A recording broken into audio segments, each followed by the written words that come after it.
வணக்கம் என் அன்பான உறவுகளே. வெள்ளாளர் முன்னேற்ற கழகம் மற்றும் சங்கத்தினுடைய நிறுவன தலைவர் ஆர்.வி. ஹரிஹரன் பிள்ளை பேசுறேன். இன்னைக்கு வலைதளங்கள்ல ஒரு வீடியோ பார்த்தோம்.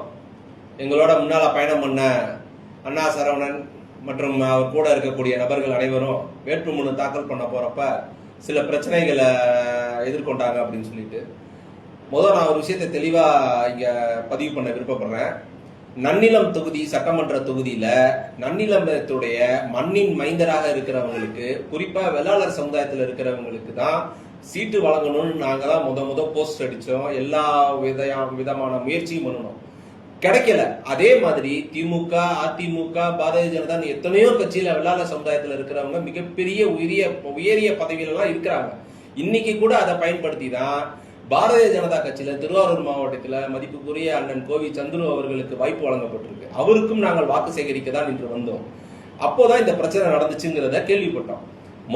வெள்ளாளர் சமுதாயம் சார்பாக நன்னிலத்துல இருக்கக்கூடிய ஒட்டுமொத்த வெள்ளாளர்களும் ஒருங்கிணைந்து மண்ணின் மைந்தரா இருக்கிறவங்களுக்கு தான் நம்ம ஆதரவு கொடுக்கணும் அப்படிங்கிறத ஒரு நிலைப்பாடா எடுத்தாங்க. யார் எடுத்திருக்காங்கன்னா ஒட்டுமொத்த வெள்ளாளர் சமுதாயமும் சேர்ந்து எடுத்த முடிவு. வெள்ளாளருக்கு சீட்டு கிடைச்சா அது எந்த கட்சியா இருந்தாலும் அனைவரும் அவங்களுக்கு ஆதரவு கொடுப்பதாக இருந்தோம். ஆனா இன்னைக்கு வெள்ளாளர் சமுதாயம் இல்லாத வேற ஒருவருக்கு வாய்ப்பு வழங்கப்பட்டு இருந்தாலும் திரு காமராஜ் அவர்களுக்கு ஏன் கொடுக்கிறோம் அப்படின்னா, அவர் இந்த மண்ணின் மைந்தர். திமுகல வெளி மாவட்டத்திலிருந்து வந்திருக்கிறாங்க, அதனால அவங்களுக்கு ஆதரவு கொடுக்கல. இது வெள்ளாளர் சமுதாயம் சார்ந்து எங்கள் சங்கம் சார்ந்து எடுக்கப்பட்ட முடிவு.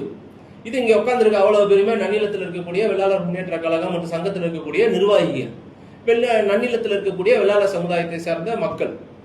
அதனால உங்களுக்கு ரெட்டை இலையில வாய்ப்பு கிடைச்சிருந்தா யாருக்கா இருந்தாலும் கொடுத்துருந்துருக்கலாம். நீங்க தென்னந்தோப்புல போய் நின்றுட்டு தென்னந்தோப்புக்கும் உங்களுக்கும் அது தனிப்பட்ட விருப்பங்கள், அதை பயன்படுத்தி உங்களுக்கு ரெட்டலையோட உங்களுக்கு பிரச்சனைனா நீங்க அரசியல் பிரச்சனையை தான் நீங்க பார்க்கணுமே தவிர தென்னந்தோப்பு பிரச்சனையில நீங்க வெள்ளாளர் சமுதாயத்தை பேரை எழுத்தது மிகப்பெரிய தவறான ஒரு விஷயம்.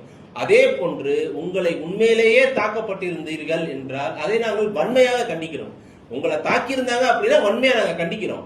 அவங்க பேர நடவடிக்கை எடுப்பதற்கு உறுதியாக இருக்கிறோம். ஆனா நாங்க இன்னைக்கு விசாரித்த வரையில், காமராஜர் அமைச்சர் அவர்கள்ட்டையும் விசாரித்த வரையில், நீங்க சொல்லக்கூடிய நபர்களையும் விசாரித்த வகையில் அந்த மாதிரியான ஒரு நிகழ்வு நடக்கவில்லை என்றும், உங்களுடைய கூட வந்தவரை அவங்க கூட்டிட்டு போனதுனால நீங்க அவங்களை கையை பிடித்து இழுத்து வெளியே வந்ததுனால உங்களுக்குள்ளார நடந்த தனிப்பட்ட விஷயத்துக்கு வெள்ளாளர் பெயரை மேற்கொண்டு நாங்க பரிதாப நிலையில இருக்கிற மாதிரி நீங்க பேசுறது மிகப்பெரிய தவறான விஷயம். மதிப்புக்குரிய சசிகலா அம்மையார் அவர்களுக்கு வெள்ளாளர் முன்னேற்ற கழகத்தினுடைய நிறுவன தலைவர் என்கிற முறையில் ஒரு சின்ன கோரிக்கை என்னவென்றால், இந்த வெள்ளாளர் முன்னேற்ற கழகத்தினுடைய நிறுவனர் என்கிற முறையில் நிறுவனர் நான் தான்.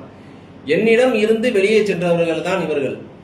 இவர்களுக்கு வாய்ப்பு வழங்குவதற்கு முன்பு என்னிடம் ஒரு வார்த்தை கேட்டிருக்கலாம், அல்லது அதை அவர்களே சரி செய்திருக்கலாம். அவர்கள் பார்க்காத பெரிய தூண்கள் எதுவும் கிடையாது. நான் வெளியிடுறேன். நன்றி, வணக்கம்.